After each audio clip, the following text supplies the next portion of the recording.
वो पल आ ही गया जिसका हम पिछले 4 साल से इंतजार कर रहे थे। आज के नए डिजिटल इंडिया में पूरा देश, चाहे शहरी लोग हो या ग्रामीण, चंद्रयान 3 की लाइव लैंडिंग देखेंगे और एक नया रिकॉर्ड बनेगा। वैज्ञानिकों का हौसला बढ़ाने के लिए पीएम मोदी भी रहेंगे मौजूद। लेकिन सवाल वही कि क्या इस बार चांद को फतेह कर पाएगा चंद्रयान? दोस्तों, 23 दिन के लंबे इंतजार के बाद आखिरकार वो पल अब बस आने ही वाला है जब हमारा चंद्रयान 3 चांद की सतह पर सुरक्षित लैंड करेगा। पूरा देश घड़ी की तरफ टकटकी लगाए उस पल के आने का बेसब्री से इंतजार कर रहा है। उधर चांद पर खोज के लिए रूस को लूना सुरिंज के 1, 2 नहीं 3 बल्कि 24 लूना स्पेसक्राफ्ट लॉन्च करने का अनुभव था।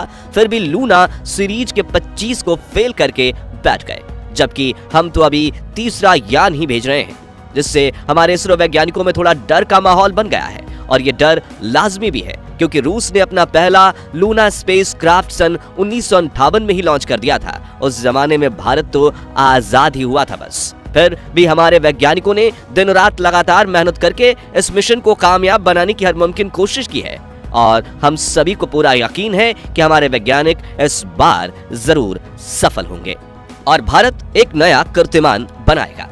इस समय पूरे विश्व की नजरें हमारे चंद्रयान पर हैं, क्योंकि ये मिशन सिर्फ हमारे लिए ही नहीं बल्कि पूरी मानव जाति के भविष्य के लिए बहुत ज्यादा महत्वपूर्ण है। लेकिन सवाल ये उठता है कि हमारा चंद्रयान 3 इस समय कहां है और आगे लैंडिंग के दौरान उसको कौन कौन सी चैलेंजेस का सामना करना पड़ेगा और इस बार इसका सफल होना 100% तय है या नहीं। इन सब सवालों के जवाब आज हम आपको देने वाले हैं। साथ ही आपको यह भी बताएंगे कि चंद्रयान 3 की लाइव लैंडिंग आप फ्री में कैसे देख सकते हैं, इसलिए वीडियो को अंत तक जरूर देखिएगा। दोस्तों, अभी की बात करें तो इस समय हमारा चंद्रयान 3 चांद की सतह से करीब 600 मीटर की दूरी पर है और फ्री फॉल करते हुए ये अपनी लैंडिंग साइट की तरफ तेजी से बढ़ रहा है। इसरो की लेटेस्ट अपडेट के अनुसार विक्रम लैंडर की हेल्थ पूरी तरह से नॉर्मल है और ये बिल्कुल प्लान के मुताबिक ही चल रहा है।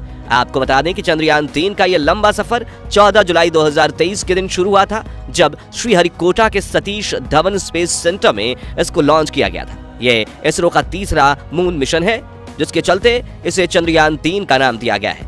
इससे पहले चंद्रयान 2 को 2019 में लॉन्च किया गया था, लेकिन तब हमारा विक्रम लैंडर चांद की सतह पर सॉफ्ट लैंडिंग नहीं कर पाया था। उससे भी पहले साल 2008 में चंद्रयान 1 लॉन्च किया गया और वो पूरी तरह सफल भी रहा। उसी सफलता को दोहराने के लिए एक बार फिर से हमारे चंद्रयान ने चांद पर अपनी दस्तक दी है और अब ये चांद को अपनी मुट्ठी में करने यानी चांद पर सॉफ्ट लैंडिंग करने के करीब है। साथ ही इस बार इसका सफल होना भी पहले से ही तय माना जा रहा है। अब ऐसा आखिर क्यों है, ये जानने से पहले चलिए एक बार चंद्रयान 3 के अब तक के शानदार सफर पर एक नजर डालते हैं। तो जैसा कि हमने आपको बताया, चंद्रयान 3 14 जुलाई के दिन दोपहर 2:35 पर लॉन्च हुआ था और हमारे LVM-3M4 रॉकेट ने इसे पृथ्वी के ऑर्बिट तक पहुंचाने में सिर्फ 16 मिनट का समय लिया था। इसके बाद चंद्रयान ने पृथ्वी के 5 ऑर्बिट पूरे किए, जिससे इसे करीब 17 दिन का समय लगा। पृथ्वी का ऑर्बिट कंप्लीट करके 1 अगस्त के दिन ये ट्रांसलूनर ऑर्बिट के रास्ते चांद की तरफ निकल पड़ा, जिसे ट्रांसलूनर हाईवे भी कहा जाता है। यह रास्ता तय करने में इसे 5 दिन का समय लगा, जिसके बाद 5 अगस्त के दिन इसे लूनर ऑर्बिट यानी चांद की कक्षा में प्रवेश मिला। पृथ्वी की तरह ही चांद पर भी इसने 5 ऑर्बिट पूरे किए, बस फर्क सिर्फ इतना था कि हर बदलते ऑर्बिट के साथ पृथ्वी पर इसकी कक्षा बड़ी होती गई थी, तो वहीं चांद पर छोटी।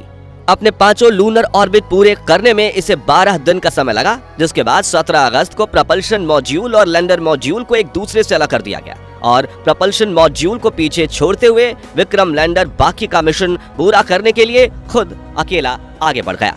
और इसके बाद विक्रम लैंडर की डीबूस्टिंग स्टार्ट की गई, जिसका पहला चरण 19 अगस्त को, दूसरा व आखिरी चरण 20 अगस्त को किया गया। डीबूस्टिंग का मतलब लैंडर की गति को धीमा करके उसे सतह के जितना हो सके उतना करीब वाले ऑर्बिट में लाना होता है।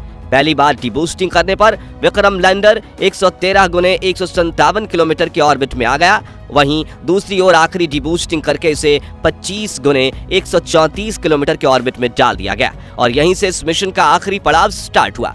दरअसल इस ऑर्बिट में आने के बाद सबसे पहले हमारे विक्रम लैंडर ने अपनी लैंडिंग साइट को खोजा, जहां इसरो ने इसको लैंड कराने का प्लान किया था और उसके बाद फ्री फॉल करते हुए ये चांद की सतह की तरफ बढ़ने लगा।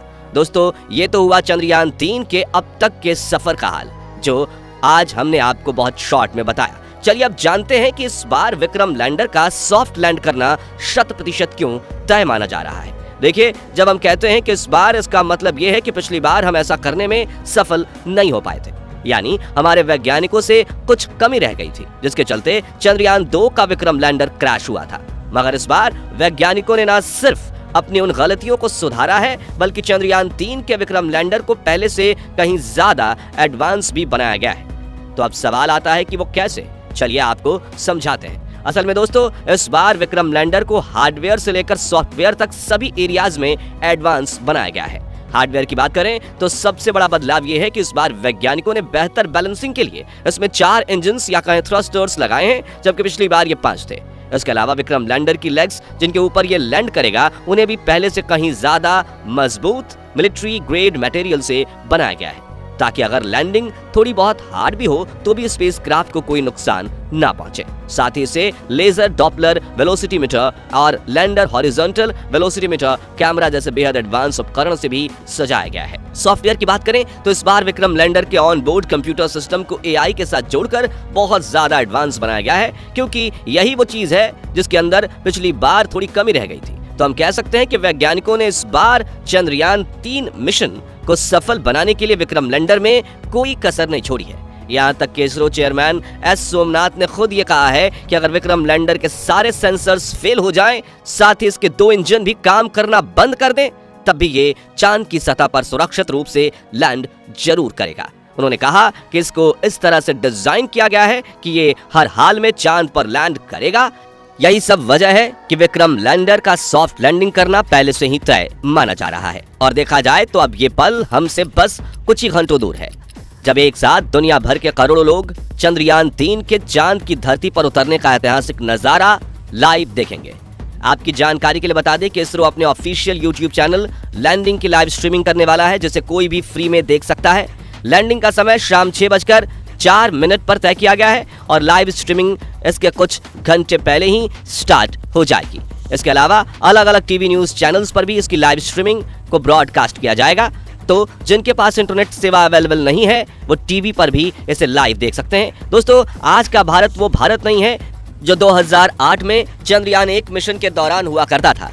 आज के डिजिटल इंडिया में हर किसी के पास अपना खुद का स्मार्टफोन है और उसमें लोग इंटरनेट भी इस्तेमाल करते हैं। ऐसे में चंद्रयान 3 की लाइव लैंडिंग देखने का यकीनन एक नया वर्ल्ड रिकॉर्ड बनने वाला है। वैसे आम लोगों के अलावा हमारे प्रधानमंत्री नरेंद्र मोदी जी भी वैज्ञानिकों का हौसला बढ़ाने और उन्हें बधाई देने के लिए इसरो के ग्राउंड स्टेशन पर मौजूद रहेंगे। पिछली बार चंद्रयान 2 के दौरान भी नरेंद्र मोदी इसरो बेस में पहुंचे थे, लेकिन तब मिशन फेल होने के चलते वो वैज्ञानिकों को सफलता की बधाई नहीं दे पाए थे। इसलिए हम आशा करते हैं कि इस बार भारत का मिशन सफल हो और हमें अपने वैज्ञानिकों की आंखों में आंसू की जगह चेहरे पर खुशी की स्माइल दिखाई दे। वैसे आप लोग चंद्रयान 3 की लैंडिंग लाइव देखने वाले हैं या नहीं, कमेंट करके जरूर बताइए। अगर आपका जवाब पॉजिटिव रहा तो हम भी आपको चंद्रयान 3 की लैंडिंग लाइव दिखा देंगे। बाकी हमारी आज के इस वीडियो में बस इतना ही। वीडियो अच्छी लगी हो तो इसे लाइक और शेयर जरूर करना।